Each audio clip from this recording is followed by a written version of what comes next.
Hello everybody. So today is chapter 2 of The Philosopher Stone by J.K. Rowling. I hope you will enjoy.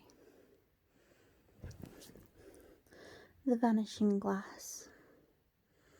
Nearly 10 years had passed since the Dursley had woken up to find their nephew on the front step. But Privet Drive had hardly changed at all.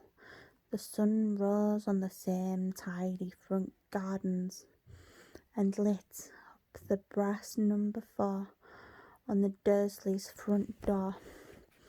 It crept into the living room, which was almost exactly the same as it had been on the night when Mr. Dursley had seen that fateful news report about the owls.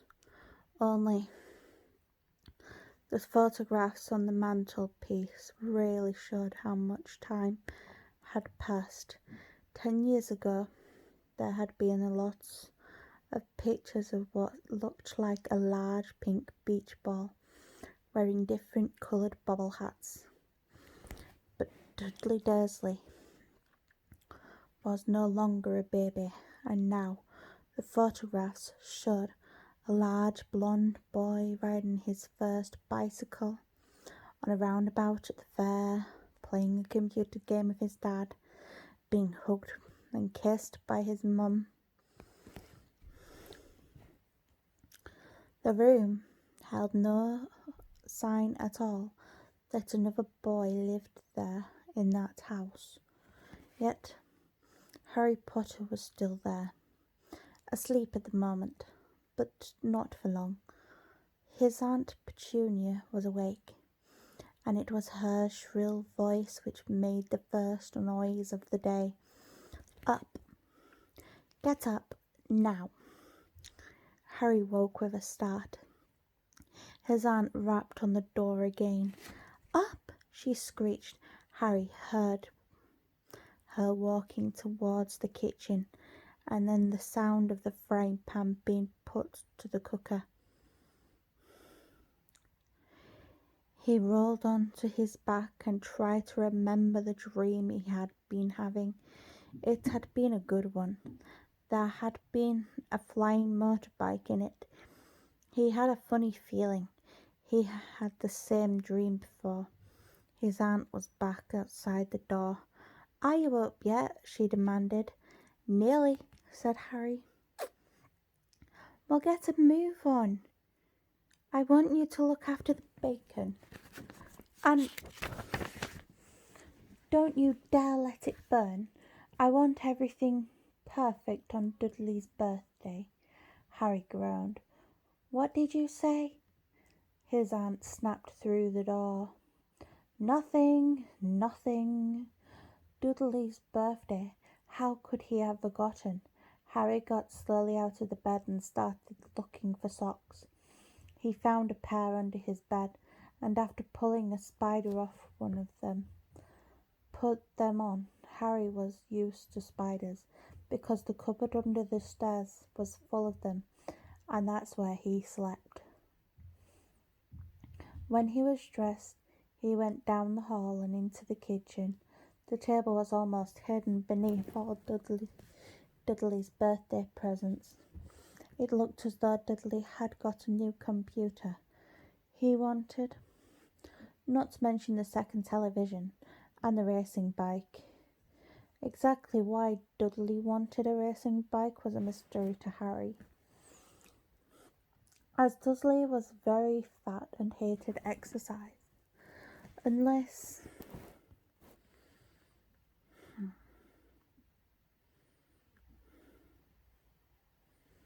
Unless, of course, it involved punching somebody. Dudley's favourite punch bag was Harry, but he couldn't often catch him. Harry didn't look it, but he was very fast. Perhaps he had something to do with living in a dark cupboard, but Harry had always been small and skinny for his age. He looked even smaller and skinnier than he really was because all he had to wear were old clothes of Dudley's, and Dudley was about 4 times bigger than he was. He had a thin face, knobbling knees, black hair, and bright green eyes. He wore round glasses held together with a lot of sellotape because of all the times Dudley had punched him on the nose. The only thing Harry liked about his own appearance was a very thin scar on his forehead, which was shaped like a bolt of lightning.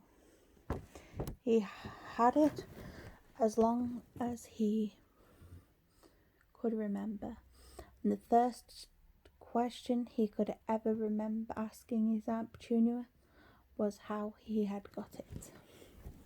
Just gonna take a water break.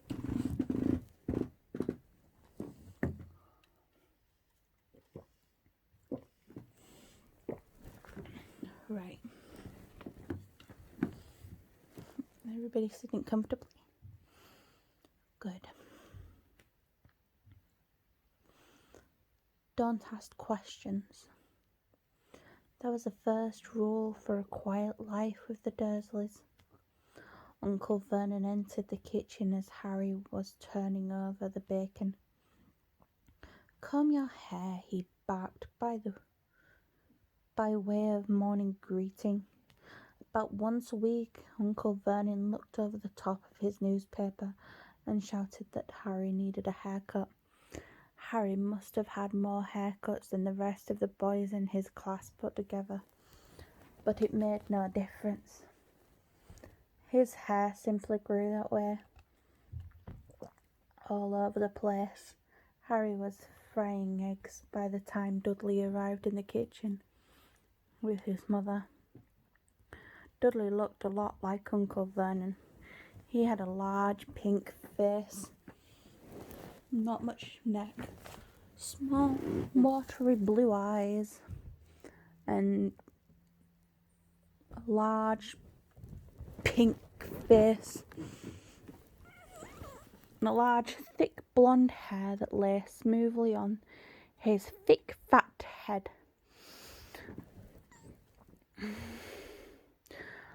Often Aunt Petunia said that Dudley looked like a baby angel. Harry often said that Dudley looked like a pig in a wig. Harry put the plates of egg and bacon on the table, which was difficult as there wasn't much room. Dudley, meanwhile, was counting his presents. His face fell. 36, he said, looking up at his mother and father. "That's 2 less than last year. Dudley, darling, you haven't counted Aunt Marge's presents, see? Here, it's under this big one from Mummy and Daddy." "All right, 37 then," said Dudley, going red in the face. Harry, who could see a huge Dudley temper tantrum coming on, began wolfing down his bacon as fast as possible in case Dudley turned the table over. Aunt Petunia observed, obviously scented danger too, because she said quickly, "And we'll buy you another 2 presents while you're out today. How's that, Popkin? 2 more presents. Is that all right?" Dudley thought for a moment. It looked like hard work. Finally he said, "So that'll have 39 sweet thumbs," said Aunt Petunia. "Oh." Dudley sat down heavily, grabbing the nearest parcel. All right then." Uncle Vernon chuckled. "Little Tyke wants his money worth, just like his father." "Attaboy, Dudley." He ruffled Dudley's hair. At that moment the telephone rang, and Aunt Petunia went to answer it, while Harry and Uncle Vernon watched Dudley unwrap the racing bike. A scene camera, a remote control aeroplane, 16 new computer games, and a video recorder. He was ripping the paper off a gold wristwatch when Aunt Petunia came back from the telephone looking very angry and worried. "Bad news, Vernon," she said. "Mrs. Fig's broken her leg. She can't take him." She jerked her head in Harry's direction. Dudley's mouth fell open in horror, but Harry's heart gave a leap. Every year on Dudley's birthday, his parents took him and a friend out for the day to adventure parks, hamburger bars, or the cinema. Every year was left behind with Mrs. Fig, a mad old lady who lived 2 streets away. Harry hated it there. The old lady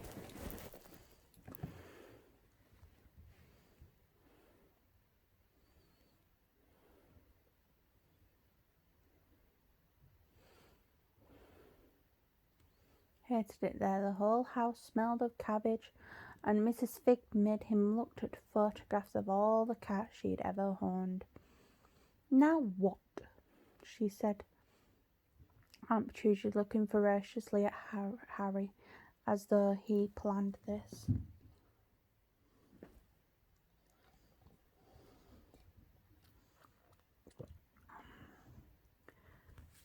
Harry knew he ought to feel sorry that Mrs. Fig had broken her leg, but it wasn't easy when he remembered himself. It would be a whole year before he had to look at Tibbles, Snowy, and Mr. Paws and Tufty again.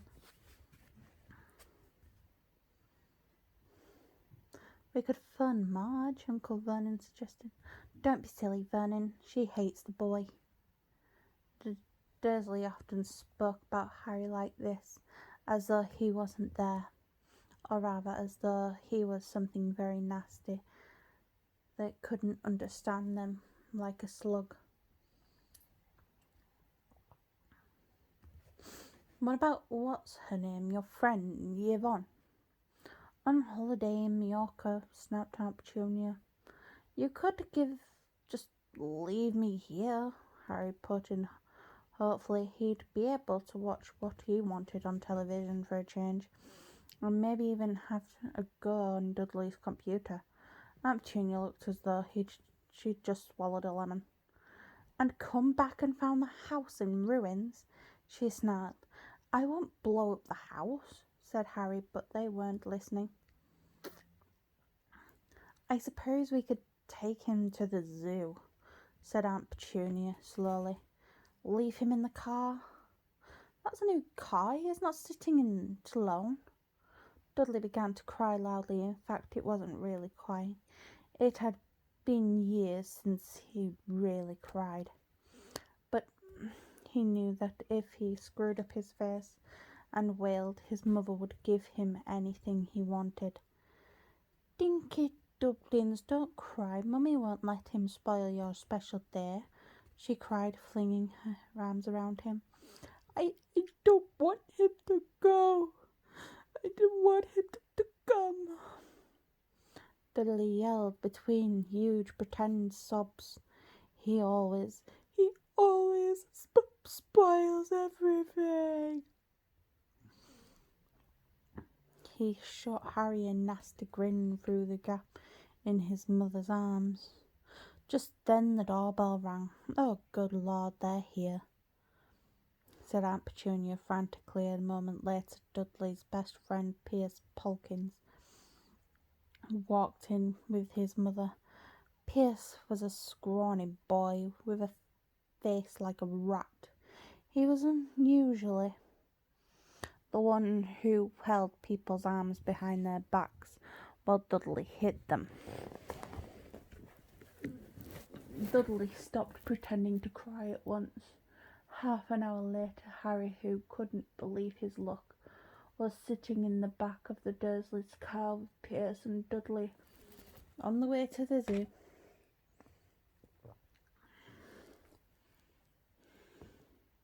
For the first time in his life, his aunt and uncle hadn't been able to think of anything else to do with him.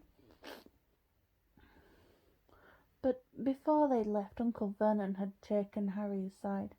"I'm warning you," he said, putting his large purple face right up close to Harry's. "I'm warning you now, boy. Any funny business, anything at all, and you'll be in that cupboard from now until Christmas."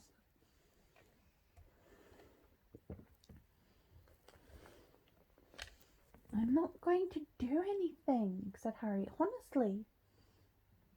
But Uncle Vernon didn't believe him. No one ever did.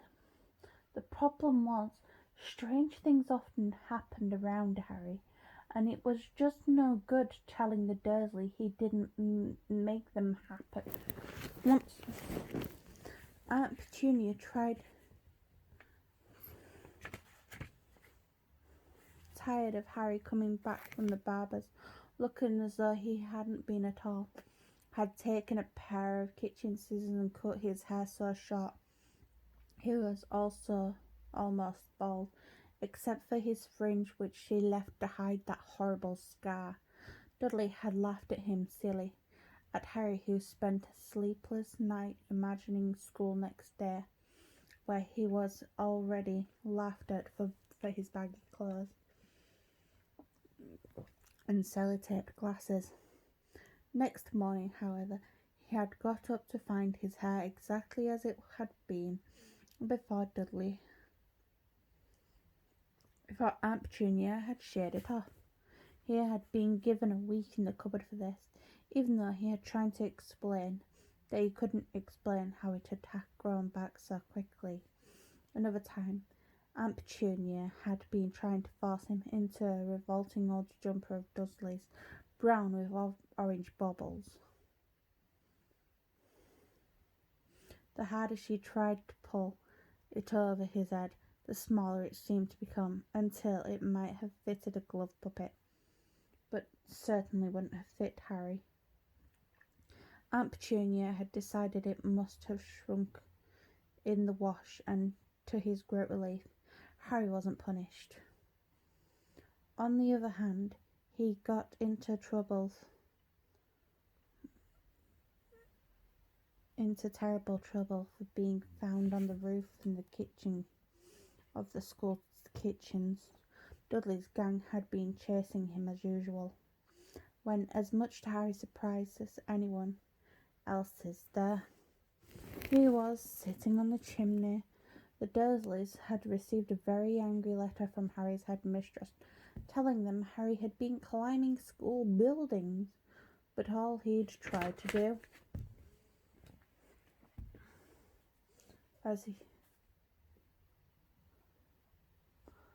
he shouted at Uncle Vernon through the locked door of his bulk cupboard, was jump behind the bins outside the kitchen doors. Harry supposed the wind must have caught him in the mid-jump, but today nothing was going to go wrong. It was even worth being with Dudley and Pierce to be spending the day somewhere it wasn't school, his cupboard, or Mrs. Fick's smelling living room.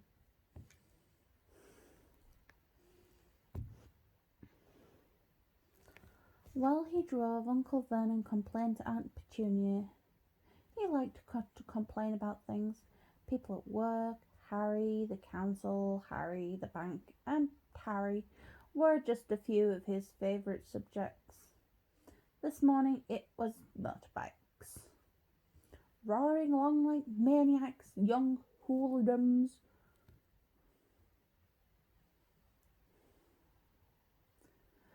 He said as a motorbike overtook them. "I had a dream about a motorbike," said Harry, remembering suddenly. "It was flying."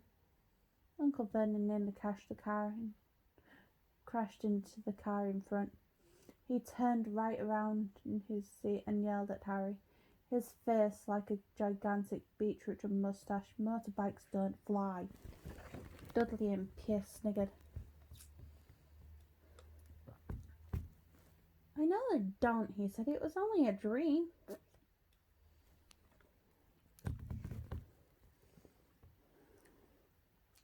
But he wished he hadn't said anything. If there was one thing the Dursley hated even more than his asking questions, It was his talking about anything, acting in a way it shouldn't have. No matter if it's in a dream or even a cartoon, they seemed to think he might get dangerous ideas. It was a very sunny Saturday, and the zoo was crowded with families. The Dursleys bought Dudley and Pierce's large chocolate ice cream at the entrance, and then, because the smiling lady in the van had asked Harry what she wanted before they could hurry him away, they bought him a cheap lemon ice lolly. It wasn't bad either. Harry thought, licking it as though he won as they watched a gorilla scratching its head and looking remarkably like Dudley, except that it wasn't blonde. Harry had the best morning he'd had in a long time. He was careful to walk a little way apart from the Dursleys, so that Dudley and Pierce, who were starting to get bored with the animals by lunchtime, wouldn't fall back on their favourite hobby of hitting him. They ate in the zoo restaurant, and when Dudley had a tantrum because his Knickerbocker glory wasn't big enough, Uncle Vernon bought him another one, and Harry was allowed to finish the first. Harry felt afterwards that he should have known it was too good to last. After lunch, they went into the reptile house.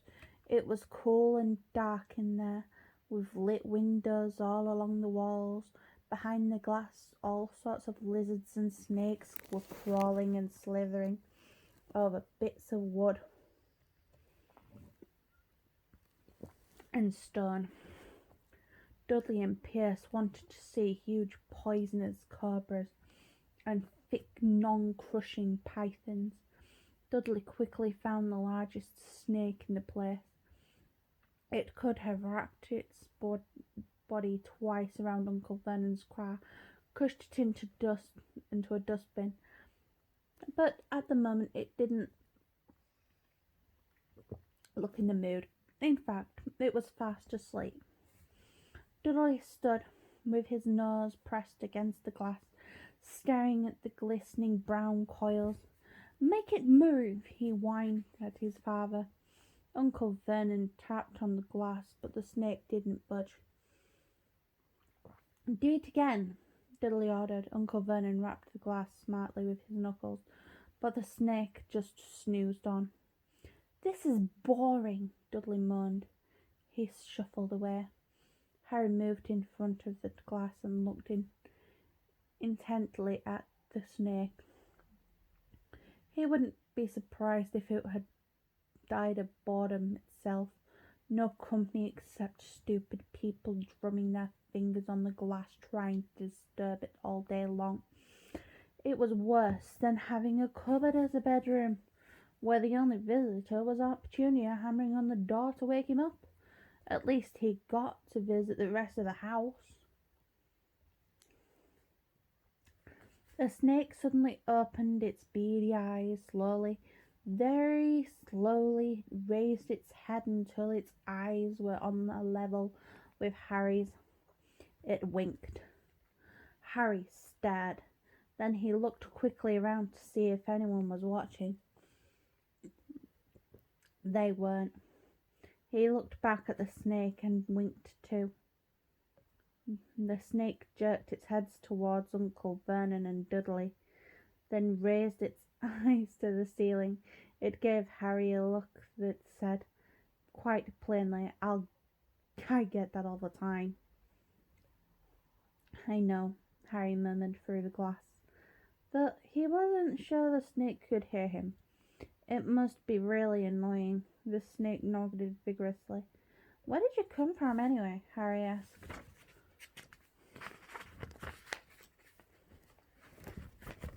The snake jabbed its tail at the little sign next to the glass.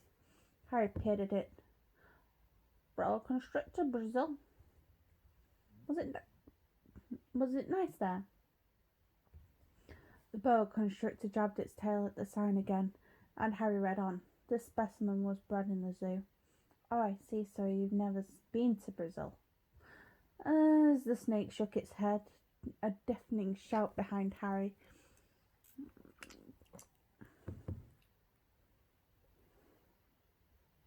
As the snake shook its head, a deafening shout behind Harry made both of them jump. Dudley, Mr. Dursley, come on, look at this snake. You won't believe what it's doing. Dudley came waddling towards them as fast as he could. Out of the way, you, he said, punching Harry in the ribs. Caught by surprise, Harry fell hard onto the concrete floor.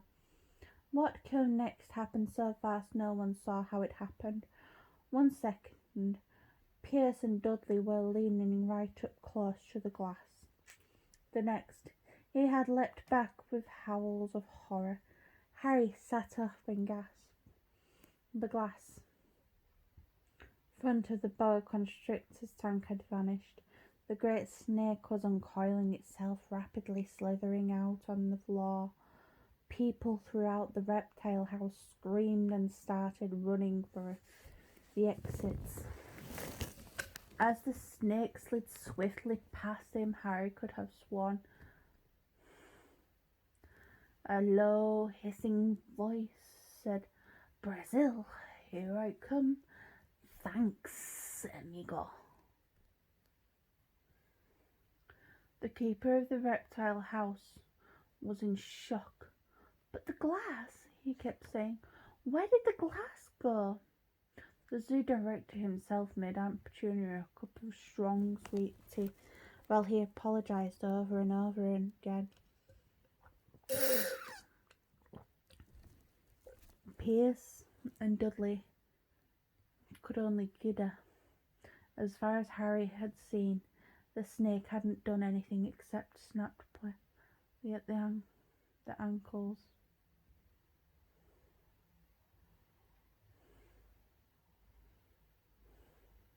Or their heels as it passed, but by the time they were all back in Uncle Vernon's car, Dudley was telling them how it nearly had bitten off his leg, while Pierce was throwing it had tried to squeeze his to death. But worst of all, for Harry at least, was Pierce calming down enough to say Harry was talking to it, weren't you, Harry? Uncle Vernon waited until Pierce was safely out of the house before starting on Harry. He was so angry he could hardly speak. He managed to say, Go, cupboard, stay, no meals, before he collapsed into a chair. Aunt Petunia had a run and to get him a large brandy. Harry lay in his dark cupboard much later, wishing he had a watch. He didn't know what time it was, and he couldn't be sure the Dursleys were asleep yet. Until they were, he couldn't risk sneaking into the kitchen for some food. He'd lived in the Dursleys almost 10 years, 10 miserable years, as long as he could remember, ever since he had been a baby. And his parents had died in that car crash. He couldn't remember being in the car when his parents had died. Sometimes when he strained his memory during long hours in his cupboard, he come up with some strange vision, a blinding flash of green light and a burning pain on his forehead. This, he supposed, was the crash. Though he couldn't imagine where all the green light came from. He couldn't remember his parents at all. His aunt and uncle never spoke about them, and of course he was forbidden to ask questions. There were no photographs of them in the house. When he had been younger, Harry had dreamed and dreamed of some unknown relative coming to take him away, but it had never happened. The Dursley was his own family. Yet sometimes he thought, or maybe hoped, that strangers in the streets seemed to know him. Very strange strangers they were too.